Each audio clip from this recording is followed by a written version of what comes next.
आज हम बात करने वाले हैं कि फर्स्ट राउंड में आपको क्या क्या प्रोसेस करनी है, क्या क्या डॉक्यूमेंट रिक्वायरमेंट है, प्लस आपके ये जो डाउट्स आ रहे थे मेरे पास कि डॉक्यूमेंट क्या चाहिए, सेल्फ डिक्लेरेशन फॉर्म क्या है, एडमिशन की प्रोसेस क्या होगी, how to see rank and how seat will be allocated. Rank predictor जो चांस आप मुझे लगातार कमेंट सेक्शन में कर रहे हैं कि सर हमारी ये रैंक आई है, हमारा होगा नहीं होगा। काउंसलिंग स्लॉट कन्फ्यूज़न, ये बहुत लोगों को है कि हमारी कौन सी रैंक के रिस्पेक्ट में हमको जाना है और कब जाना है, और ईडब्ल्यूएस वालों को कौन सा सर्टिफिकेट कौन से फाइनेंशियल ईयर का लगाना है। प्लस और भी बहुत सारी चीज़ें हैं कि कैटेगरी का रिजर्वेशन कितनी है, उसमें फीमेल का कितना है, मेल का कितना है। बहुत सारे जो आपके डाउट्स लगातार आप मुझे कमेंट सेक्शन में और व्हाट्सएप पे भेज रहे हैं। तो आज ये वीडियो में आपकी लगभग जितने भी क्वेरीज है उसको कवर करने की कोशिश करूंगा। तो आप ये वीडियो पूरा देखेंगे तो उसके बाद आपके कोई डाउट्स नहीं रहेंगे। ठीक है, तो उम्मीद है कि आप ये वीडियो कंप्लीट देखने वाले हैं। सबसे पहले काउंसलिंग प्रोसेस क्या है। तो काउंसलिंग प्रोसेस में जो रजिस्टर्ड कैंडिडेट है, जिनकी रैंक जनरेट हुई है, सिर्फ वही जा सकते हैं। जिनकी रैंक जनरेट नहीं हुई है वो नहीं जा सकते। दूसरी बात, मेरिट लिस्ट, ये मैंने आपको कल वीडियो बनाया था जिसमें मैंने आपको बताया था कि मेरिट कैसे देखना है, रैंक का पीडीएफ आपको डाउनलोड करके उसका प्रिंट करना है। ये हम कल बात कर चुके हैं। नाउ, कितने कोर्स है जिनके लिए आप टारगेट कर रहे हैं। कॉमर्स वाले जितने भी बच्चे हैं वो बी ग्रुप के लिए टारगेट कर रहे हैं। पीसीएम वाले जो बच्चे हैं वो सी ग्रुप के लिए टारगेट कर रहे हैं। और ई और एफ जो ग्रुप है वो बायोलॉजी वाले बच्चों का है। ठीक है, तो ये आपको ग्रुप में कोई कंफ्यूजन नहीं रहना चाहिए। अब बात करते हैं हाउ टू एडमिशन कंफर्मेशन इन डीएवीबी। डीएवीबी में एडमिशन कैसे कंफर्म होगा इसके बारे में अपन बाद में बात करेंगे। कैंसिलेशन ऑफ एडमिशन, ये बहुत बच्चे पूछते हैं कि सर सपोज मेरा फर्स्ट राउंड में हो गया, फिर मुझे कॉलेज छोड़ना है, मुझे नहीं समझ में आ रहा मुझे जो अलॉकेटेड में हुआ तो मेरा कितना चार्ज कट जाएगा। तो यहाँ पर उन्होंने क्लियरली मेंशन किया है कि 30 सितंबर 2024 तब तक अगर आपने फीस जमा नहीं करी तो बाय डिफॉल्ट आपका एडमिशन कैंसिल हो जाएगा। और अगर 30 सितंबर 2024 के पहले अगर आप एडमिशन कैंसिल कराना चाहते हैं तो जो आपने फीस जमा करी है उसमें सिर्फ और सिर्फ 1000 रुपये कटेंगे, बाकी पूरा पैसा आपको वापस मिल जाएगा। लेकिन डेडलाइन कब तक की है? 30 सितंबर की। क्लियर? ये बात क्लियर है? आगे चलें। डॉक्यूमेंट रिक्वायर्ड, बहुत ध्यान से ये बात सुनना क्योंकि वहां पर एंड टाइम पे बच्चे बहुत भागते हैं, है ना, ये बहुत प्रॉब्लम आती है। तो मैं वन बाय वन सब चीजें क्लियर कर देता हूं कि इनमें से हर चीज का क्या मतलब है। ठीक, प्लस ये काउंसलिंग कहाँ होने वाली मैं आपको क्लियर कर दूं। ये भौर कुआ के पास डीएवीवी का तक्षशिला कैंपस है, वहां का जो ऑडिटोरियम है उस ऑडिटोरियम के अंदर ये काउंसलिंग प्रोसेस होने वाली है। क्लियर? अब स्टार्ट करते हैं। आपके डॉक्यूमेंट क्या क्या है सुनते जाना ध्यान से। पहला, copy of NTA marksheet of CUET UG self attested. ये कौन सी है एनटी मार्कशीट? ये है आपका स्कोर कार्ड जिसमें आपको सब्जेक्ट वाइज जो स्कोर अलॉट हुए थे एनटीए वाला, ये है स्कोर कार्ड। दूसरा, कैटेगरी वाइज मेरिट, ये कौन सा है जो आपने अभी हर रैंक जनरेट वाला, अभी जो आपने रैंक जनरेट करी थी, जो आपकी रैंक कल आई है 30 अगस्त को, तो ये जो रैंक आई है उसको आपको डाउनलोड करना है एमपी ऑनलाइन से। पहली चीज समझ में आ गई, एक तो आपको स्कोर कार्ड ले जाना है, दूसरा आपकी जो रैंक वाला पीडीएफ है वो डाउनलोड करके ले जाना, प्रिंट करके ले जाना है। पासपोर्ट साइज फोटोग्राफ, 2 फोटोग्राफ इनने बोला है। Copy of counselling registration form. Counselling registration form कौन सा है बच्चा? जो आपने फर्स्ट राउंड में जब आपने डीवी के लिए अप्लाई किया था तो एमपी ऑनलाइन पोर्टल से आपने रजिस्ट्रेशन किया था, तो काउंसलिंग रजिस्ट्रेशन फॉर्म वो है। Clear? Marksheet of qualifying examination original plus 3 photocopies attested. Original कौन कौन सी लगेगी आपको? एक लगेगी 10th की, एक लगेगी आपको 12th की। विशेष ध्यान दीजिए, इनने यहाँ पे 3 फोटोकॉपी बोला है। ये बच्चे करा के नहीं ले जाते हैं और उस समय बच्चे बहुत परेशान होते हैं। आप 3 कॉपी मत कराना, आप कम से कम 4 से 5 कॉपी कराना, क्योंकि एक ओरिजिनल उनके पास जमा होगी, 3 फोटोकॉपी भी उनके पास जमा हो जाएगी, तो आपके पास क्या रहेगा रिकॉर्ड में? तो आपके पास कम से कम 1 या 2 सेट होने चाहिए आपकी मार्कशीट की फोटोकॉपी के, ताकि वो आपके पास रेफरेंस में रहे, कहीं भी इस्तेमाल हो फ्यूचर में। तो TC, original plus 1 photocopy self attested बोल दिया उनने। ओरिजिनल भी लगेगा टीसी प्लस उसकी फोटोकॉपी भी लगेगी, तो इसकी एक फोटोकॉपी भी, हर एक डॉक्यूमेंट की एक सेट आप अलग से बना के रखना आपके पास रिकॉर्ड के लिए। माइग्रेशन सर्टिफिकेट, या आपको मार्कशीट के साथ टीसी और माइग्रेशन सर्टिफिकेट दोनों आपको स्कूल से मिल जाता है। कास्ट सर्टिफिकेट, ये सभी लोगों को लेके जाना है, एसटी एससी ओबीसी ईडब्ल्यूएस जो भी बच्चे हैं इन सबको ओरिजिनल प्लस 1 फोटोकॉपी दोनों ही लेके जाना है। इनकम सर्टिफिकेट, यहां पर इनकम सर्टिफिकेट सेल्फ अटेस्टेड है, ओरिजिनल प्लस सेल्फ अटेस्टेड। ये कहाँ से अगर आपके पास नहीं बना हुआ है तो आप कलेक्टर में जाइए या आप जिस भी एरिया में रहते हैं वहाँ के कार्यालय में जाइए और वहाँ से उनको बोलिए इनकम सर्टिफिकेट बनाना है, आपकी ये कैटेगरी है, तो उनके पास पूरा फॉर्मेट रहता है, वो आपकी बहुत आसानी से मदद कर देंगे और आपको सर्टिफिकेट बहुत जल्दी जनरेट कर देंगे। पर अगर नहीं है तो अभी हाल इसकी प्रोसेस स्टार्ट करिए, क्योंकि इसके बिना आप ST SC OBC या EWS का जो आप फायदा उठाना चाहते हैं कैटेगरी वाला, वो नहीं ले पाएंगे। EWS सर्टिफिकेट वेरी इंपॉर्टेंट, इसमें बहुत कंफ्यूजन होता है बच्चों को। तो यहाँ पर उन्होंने एक स्टार मेंशन किया हुआ है कि ये फाइनेंशियल ईयर 2023-24 का लगेगा, मतलब ये लास्ट ईयर का लगेगा, 24-25 का इस साल जिन्होंने 1 अप्रैल के बाद बनवाया था उन लोगों का मान्य नहीं है। आपको 2023-24 का ही चाहिए। तो आप चेक करिए क्या आपके पास 2023-24 का है, अगर नहीं है तो उसकी प्रोसेस आप देखिए क्या कर सकते हैं आप। MP डोमिसाइल जो मध्य प्रदेश के निवासी, अच्छा ये जो है EWS वाला और ST SC OBC वाला, ये कैटेगरी का आरक्षण सिर्फ मध्य प्रदेश के बच्चों के लिए है। जो दूसरे स्टेट के बच्चे के लिए है उनके लिए ये कोई भी आरक्षण वैलिड नहीं है, वो जनरल में ही जाएंगे। PWD सर्टिफिकेट जो फिजिकली डिसेबल्ड बच्चे हैं उनके भी मार्कशीट ओरिजिनल, जो जम्मू कश्मीर वाले हैं उनको भी ओरिजिनल प्लस एक फोटोकॉपी चाहिए। MP डोमिसाइल सर्टिफिकेट ये कंपलसरी हर बच्चे के लिए है, MP डोमिसाइल, ठीक है। अगर नहीं है तो आप अपने कार्यालय में जो भी जिला पंचायत कलेक्टर जहां पर भी आप रहते हैं वहां जाइए। MP डोमिसाइल मतलब मूल निवासी प्रमाण पत्र बोलते हैं इसको हिंदी में, ओरिजिनल प्लस 1 फोटोकॉपी। एंड अगर आप गैप वाले बच्चे हैं तो उन्होंने बोला self attested gap certificate undertaking as per format given at the end of the document. ये जो गैप सर्टिफिकेट आपको बनवाने की जरूरत नहीं है, इन्होंने एट द एंड दे रखा है, उसी फॉर्मेट को फिल करके आपको लेके जाना है। अभी ये लास्ट में आपको दिखा दूंगा क्या चीज है। तो आपको डॉक्यूमेंट में वापस समराइज कर देता हूं। सबसे पहले आपको NTA का स्कोर कार्ड लेके जाना है।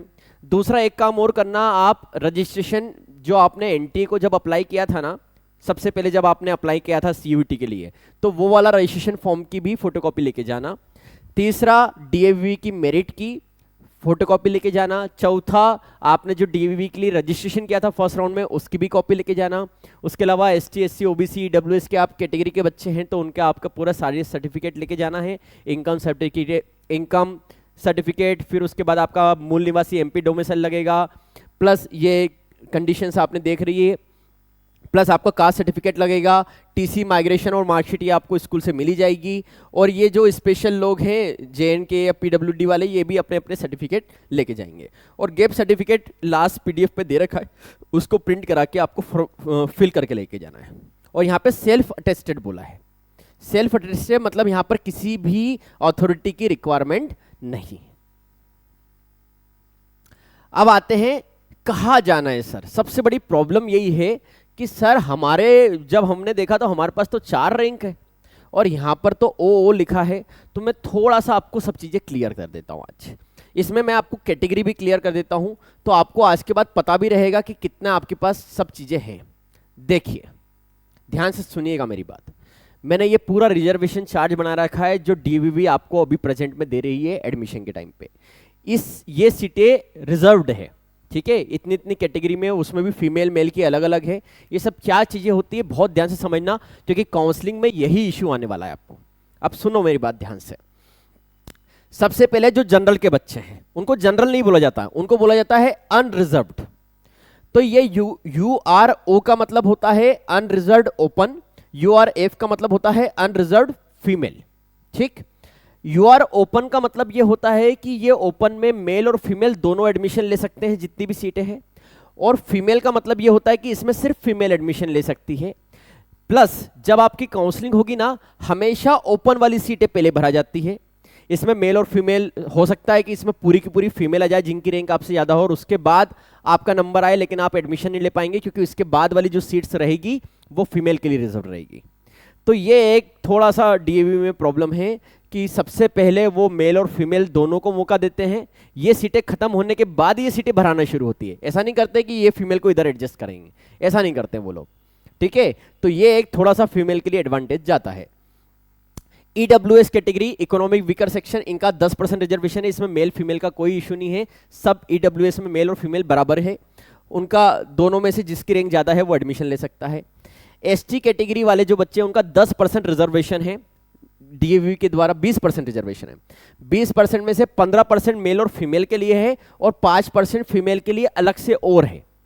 सिमिलरली एससी कैटेगरी वालों का 15% रिजर्वेशन है, ओबीसी का 13.33% है, एनआरआई का 5% का कोटा है और पीडब्ल्यूडी, जेकेएम एंड अदर्स का 1.67% का कोटा है। यह है कैटेगरी का आपका पूरा बाइफर्गेशन कि कितनी सीटें आपके पास है। इससे आपको पता चलेगा कि आपकी जो रैंक है उसमें आप काउंट कर लेंगे, अभी मैं वो भी बताऊंगा कहां से आप काउंट करने वाले हैं। यहां से आप काउंट करने वाले हैं।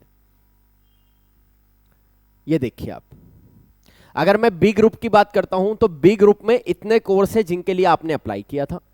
ये उनकी सीट्स आपको दे रखी है कि अगर आपको बीबीए करना है, ठीक है, तो आईएमएस में 60 सीटें हैं, बीकॉम आईएमएस में, फिर आईआईपीएस में बीकॉम ऑनर्स की 60 सीटें हैं, आईआईपीएस का जो एमबीए होता है एमएस में, मैनेजमेंट साइंस में, उसमें 120 सीटें हैं, टूरिज्म में 60 है, एंड सो ऑन। ये पूरा का पूरा डिटेल आपके पास इंफॉर्मेशन ब्राउज़र में अवेलेबल है।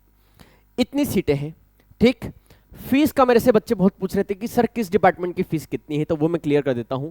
आईएमएस जो डिपार्टमेंट है, आईएमएस का जो एमबीए होता है इंटीग्रेटेड, ठीक है। एक और कंफ्यूजन होता है बच्चों का कि सर यहाँ पर हमको तो एडमिशन लेना है बीबीए में और यहाँ दिखा रहा है एमबीए, तो मैं आपको बता देता हूँ 5 साल का इंटीग्रेटेड कोर्स सारे डिपार्टमेंट ऑफर करेंगे, ठीक, जिसमें 3 साल के बाद बीबीए होने के बाद आप उस कॉलेज को लेफ्ट कर सकते हैं। बीबीए की डिग्री लेने के बाद आप चाहे तो एमबीए वहीं से कंटिन्यू करें या आप कहीं पे और अप्लाई करके भी एमबीए कर सकते हैं, पर एडमिशन आपका इंटीग्रेटेड में ही कहलाएगा। उसका फायदा यह है कि आपको वापस सीयूटी पीजी लेवल पे नहीं देना पड़ेगी एमबीए के लिए, आप कनेक्टिंग में ही एमबीए कर सकते हैं सिर्फ यूजी के बेसिस पे।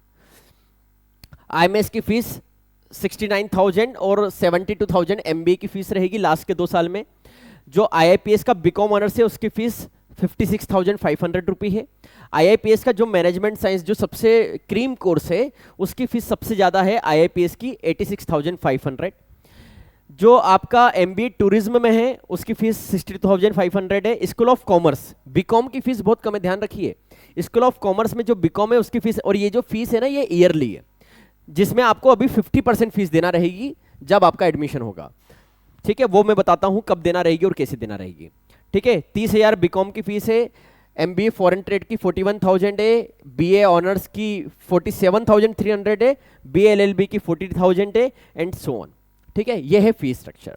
प्लस ये भी आप देख लो, ये कैटेगरी वाइज उन्होंने दे रखा है कि आपकी अगर यूआरओ ओपन हो, यूआरओ आपकी रैंक आई है, तो आप देख लो काउंट करके कि टोटल कितनी सीट्स है आपके पास। ये इतनी सीट्स है आपके पास, तो आपको पता चल जाएगा कि आपको कितनी रैंक तक को बुलाया गया और आपकी कितनी रैंक है, तो आपकी क्या पॉसिबिलिटी बनेगी यहाँ पर। सिमिलरली यू और फीमेल में भी आप देखेंगे तो ये समाप्त कर लेंगे तो आपको पता चल जाएगा कितनी सीटें आपके लिए रिजर्व्ड है, ठीक है। जो रिजर्वेशन वाले बच्चे हैं वो रिजर्वेशन में भी जा सकते हैं, प्लस अगर वो यहाँ नहीं होता है और अगर वो इस रैंक में आते तो वो यहाँ पर भी आ सकते हैं, उनके पास डबल फायदा रहता है। अब सर ये तो सब बातें हो गई है, मुद्दे की बात आप बता ही नहीं रहे हो कि कौन सी रैंक को कैसे जाना है और कब जाना है। ग्रुप सी की अगर मैं बात करूं तो ये सीट्स अवेलेबल है, इतनी सीट्स अवेलेबल है। ग्रुप ई और एफ बायोलॉजी वाले बच्चों के लिए होता है, ग्रुप सी पीसीएम वाले बच्चों के लिए होता है। इनकी फीस स्ट्रक्चर यहाँ पर साइड में मैंने आपको कनेक्ट कर दिया है, आप वीडियो पॉज करके चेक कर लीजिएगा। ये उनकी रिजर्वेशन की सीटें हैं ग्रुप सी, ई और एफ की। अब आते हैं हम यहाँ पर कि हमको जाना कब है। पहले मैं बात करता हूँ बी ग्रुप की जो कॉमर्स वाले हैं, फिर मैं बात करूंगा सी ग्रुप की जो पीसीएम वाले हैं, फिर मैं बात करूंगा ई एंड एफ ग्रुप की जो अपने बायो वाले बच्चे हैं। अब सुनिए, मैं एक रिजल्ट बनाता हूं फॉर एग्जांपल, ठीक है। एक रिजल्ट है जिसमें आपके पास है यूआरओ, यूआरएफ, एफ वाली रैंक के साथ बनाता हूं तो इसमें मेल और फीमेल दोनों कवर हो जाएगा। अब इसके बाद आप कौन सी कैटेगरी में मुझे नहीं पता, तो मैं एक इन जनरल ले लेता हूं कि सपोज आपके पास है एससीओ और एससीएफ, ये आपके पास कुछ रैंक और है, ठीक है। Clear, done. अब मेरी बात बहुत ध्यान से सुनिएगा, जो मैं समझाना चाहता हूं मेरी बात सुनिएगा कि सपोज आपकी रैंक यहां पर थी 153, यहां पर थी आपकी 88, यहां पर आपकी थी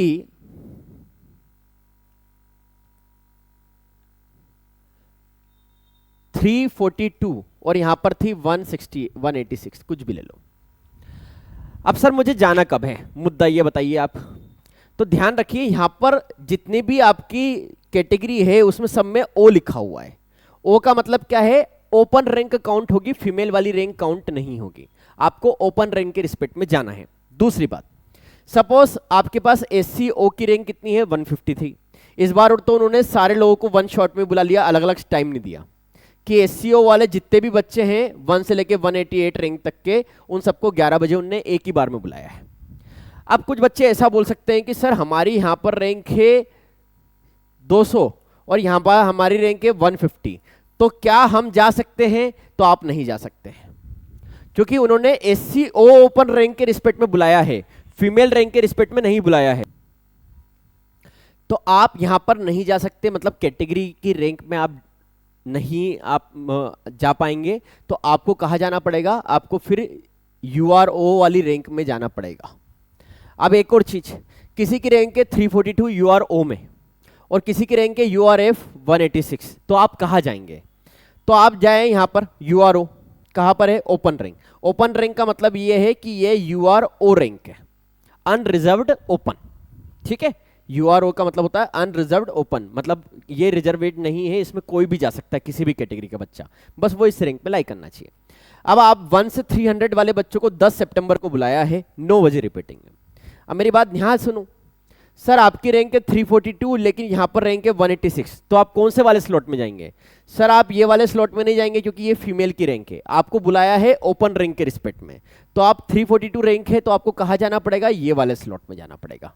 क्या आप मेरी ये बात समझ में आई? दूसरी बात, जैसे कुछ कैटेगरी वाले बच्चे यहां पर थे, उनका यहां नहीं हुआ, उसके बाद वो ओपन रैंक में भी जा सकते हैं अगले दिन, कोई इश्यू नहीं है, आपको कोई दिक्कत नहीं आएगी, आप जा सकते हैं। क्लियर है? तो ये बात समझ में आ गई कि अब आपको कैसे देखना है कि आपको कौन से स्लॉट में जाना है, ये आपको क्लियर हो चुका है अच्छे से। फिर ग्रुप बी की 3 दिन काउंसलिंग है, 9, 10 और 11 को है ना। 2000 रैंक तक के बच्चों को बुलाया है, ये भी कब बुलाया है? लास्ट दिन बुलाया है। मेन तो 1200 रैंक वाले बच्चों को 10 तारीख को बुलाया है, और मैं मान के चल रहा हूं कि इसी में ही लगभग आपका सारे स्लॉट्स फुल हो जाएंगे। अगर कुछ बचेगा तो वो अगले दिन, वो इसलिए उन्होंने बुलाया है ताकि फर्स्ट राउंड में उनकी मैक्सिमम सीट फिल होने के चांस बढ़ जाए, ठीक। ग्रुप सी वालों को 11 तारीख को बुलाया है। 11 तारीख को आप देखिए ग्रुप सी वालों की रैंक यहां पर दे रखी है, इस स्लॉट में आप रैंक कैसे देखना है ये मैं आपको दिखा चुका हूं ऑलरेडी। तो 11 तारीख और 12 तारीख को ग्रुप सी को बुलाया है, और ग्रुप ई और एफ वाले जो बच्चे हैं उनको 12 तारीख को बुलाया है, सबसे लास्ट दिन में, ठीक है। प्लस जो डीएवी के एम्प्लॉइज के बच्चे हैं उन लोगों को भी 12 तारीख को बुलाया है, इनकी सीटें अलग से रिजर्व रहती है जो वहां पे एम्प्लॉइज होते हैं। अब सर मेन मुद्दे की बात आपने नहीं बताई, चलो अभी हाल उस पर बात करते हैं। ये गैप सर्टिफिकेट, ये आपकी काउंसलिंग वाला जो फॉर्म है ना, उसमें आप देखेंगे तो लास्ट में आपको ये गैप सर्टिफिकेट मिल जाएगा कि भैया, एक तो ये इनकम सर्टिफिकेट है, ईडब्ल्यूएस वाले बच्चों के लिए ये है, ये ईडब्ल्यूएस वाले बच्चों के लिए है। यहाँ पे देखिए, आर्थिक रूप से कमजोर वर्ग के सदस्य द्वारा प्रस्तुत किए जाने वाला IM परिसंपत्ति प्रमाण पत्र, ईडब्ल्यूएस वाले बच्चे आई प्रमाण पत्र यहाँ से बना सकते हैं। ये क्या है? देवी अहिल्या घोषणा पत्र की मैंने जो भी आपको इंफॉर्मेशन दी है वो सब सही है, कुछ भी गलत नहीं है, ये बात ठीक है। यहां तक तो बात हो गई सर। अब सर मुद्दे की बात तो आपने बताई कि काउंसलिंग की प्रोसेस होगी क्या। अब मेरी बात सुनना, मेन मुद्दे की बात अब शुरू होती है। आप जाएंगे वहां पर, सारे डॉक्यूमेंट्स लेके जाएंगे। काउंसलिंग कैसे होगी? मेरे को बहुत सारे बच्चे बोल रहे हैं सर कट ऑफ क्या होगा, किस रैंक पे एडमिशन क्लोज हो जाएंगे, हमारे क्या चांस है, क्या चांस नहीं है। तो मैं आपको बहुत क्लियर कर देता हूं, कट ऑफ वहां पर होता है बेटा जहां पर ऑनलाइन अलॉटमेंट होता है। ऑनलाइन अलॉटमेंट मतलब सर्वर के थ्रू अलॉटमेंट आ रहा है, तो वहां पे कट ऑफ दिखता है। यहां पर कट ऑफ ऑनलाइन नहीं है, यहां पर जो काउंसलिंग है वो ऑफलाइन होने वाली है। अब ऑफलाइन काउंसलिंग में क्या होता है, सुनो मेरी बात ध्यान से। यह है आपकी ऑफलाइन काउंसलिंग, सारी रैंक के बच्चे एक साथ बैठने वाले हैं। सपोज 1 से लेकर 300 रैंक वाले बच्चे एक साथ बैठे हुए हैं, ठीक। ऑडिटोरियम में आपको एक स्क्रीन चलते हुए मिलेगी, जिस भी ग्रुप की डेट रहेगी उस दिन की स्क्रीन में बी ग्रुप, जैसे बी ग्रुप है तो MBA वाले, IAPS, सारे डिपार्टमेंट के कोर्स यहां पर चलते हुए दिखेंगे, और ये दिखेंगे कि उसमें कितनी सीट भरा गई है और कितनी सीट खाली है। अब सपोज यहां पर एक बंदा था, उनने बोला 1 से 300 वाले। अब क्योंकि बहुत लेट हो चुका है तो कुछ बच्चे तो यहाँ पे जाएंगे नहीं, कुछ बच्चे जो मैं जानता हूँ कुछ IP मेट की तैयारी करने निकल गए, कुछ लोग CA में निकल गए, कुछ लोगों ने दूसरे कॉलेज में एडमिशन ले लिया, कुछ कॉलेज ने ड्रॉप ले लिया, तो सबने अपनी अपनी प्रोसेस कर ली है। तो आप मान के चलिए कि कभी भी 100% स्टूडेंट DAVV की काउंसलिंग में नहीं आती है, क्योंकि मैं इतने सालों से देख रहा हूँ, मुझे पता है कि कभी भी 100% बच्चे नहीं आते हैं, और आते भी हैं तो फिर आते हैं और चले जाते हैं, एडमिशन नहीं लेते हैं। तो सबसे पहले आपको बिठा दिया जाएगा, आपके स्लॉट में बिठा देंगे। बिठाने के बाद वो 1 से लेके 10 रैंक, फिर 10 से लेके 20 रैंक, इनको बुलाएंगे कि आप अपने डॉक्यूमेंट वेरीफाई करो। फिर डॉक्यूमेंट वेरीफाई करने के बाद वो बगल में एक और काउंटर बना रहेगा जहां पर आपको 2-3 काउंटर बने रहेंगे जहां पर आपको बिठाएंगे और आपसे पूछेंगे अब आपको कहां पर एडमिशन लेना है। तो बहुत सारे बच्चे बोल रहे थे कि सर हमने प्रायोरिटी में क्या भरा है, हमको क्या मिलेगा। तो ये ऑनलाइन अलॉटमेंट नहीं है, ये डीयू जैसा सिस्टम नहीं है, दिल्ली यूनिवर्सिटी जैसा, ये डीएवीवी यूनिवर्सिटी है। तो आप जब बैठेंगे ना, अब आपको बुलाया है, अब आपकी जो इच्छा हो वो ले लो। जैसे बी ग्रुप में आपको जिस कोर्स में एडमिशन लेना है, लॉ में लेना है, एमबीए में लेना है, बीए में लेना है, आपके पास उसके बाद बीकॉम में लेना है, जिसमें भी आपको एडमिशन लेना है, अगर सीट अवेलेबल है तो आप किसी भी कोर्स में आपके ग्रुप में एडमिशन ले सकते हैं। ये चीज दिमाग में रख लो। यहां ऐसा कुछ भी नहीं है कि सर कट ऑफ क्या होगा, है ना। अब बहुत सारे बच्चे बोल रहे हैं सर हमारी 40 रैंक आई है और यहाँ पे सीट हमारे पास जो कैटेगरी में वो 30 ही है जिस ब्रांच में हमको एडमिशन लेना है। तो इसका मतलब ये थोड़ी नहीं कि आपके आगे वाले सारे जो लोग हैं वो उसी ब्रांच के लिए आ रहे हैं, ऐसा कहीं पे मेंशन है क्या? नहीं, वो तो सारे कोर्स के लिए आ रहे हैं ना। किसी को बीए करना है, किसी को लॉ करना है, किसी को एमबीए करना है, किसी को बीकॉम करना है, सब अलग अलग कैटेगरी के बच्चे आ रहे हैं। बात समझ में आई? तो इसीलिए आपको जाना रहेगा। आप पहले से प्रेडिक्ट नहीं कर सकते कि हमारा होगा या नहीं होगा। क्यों नहीं हो सकता है? क्योंकि आपको नहीं पता कि सपोज आपको लेना था, सपोज एमबीए में एडमिशन ले और आपकी रैंक है 301, मालूम चले 300 रैंक तक आपके पास बहुत सारी दूसरी सीटें भरा गई और जिस सीट में आपको एडमिशन लेना उसमें एक सीट अभी भी बची हुई है, क्योंकि उन लोग जो दूसरे बच्चे थे आपके आगे वाले उनको यहां पे एडमिशन नहीं लेना था। तो आप भले बाद में भी जाएंगे ना, तब भी सीट मिलने के चांस होते हैं, इसलिए जाना जरूर है। क्लियर? अभी हाल आप बहुत हाइपर मत होइए कि सर क्या हो जाएगा, हमारा होगा नहीं होगा। अब रैंक आ गई है, इतना वेट किया आपने, इतने महीने तक, 4 महीने से आप वेट कर रहे हो, 8 दिन और वेट करो। आप जाओ, जाने से रास्ते खुलेंगे, नहीं जाओगे तो कुछ भी नहीं होगा, घर बैठे रहो। बोलने से रैंक से आपका एडमिशन नहीं होगा।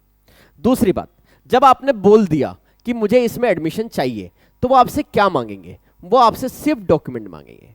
यहां पर कोई भी अमाउंट नहीं मांगेगा। अगर कोई वहां पर मिल जाता है जो आपको गलत फहमी देता है कि आपको रुपए देने से एडमिशन करा दूंगा, ये हो जाएगा, वो हो जाएगा, या आप रुपए लगेंगे, तो ऐसा कुछ नहीं होगा। ये मैं क्लियर बता देता हूं। आज से कुछ साल पहले डीडी लगता था 10,000 रुपए का, वो भी कितने साल, 3-4 साल पहले।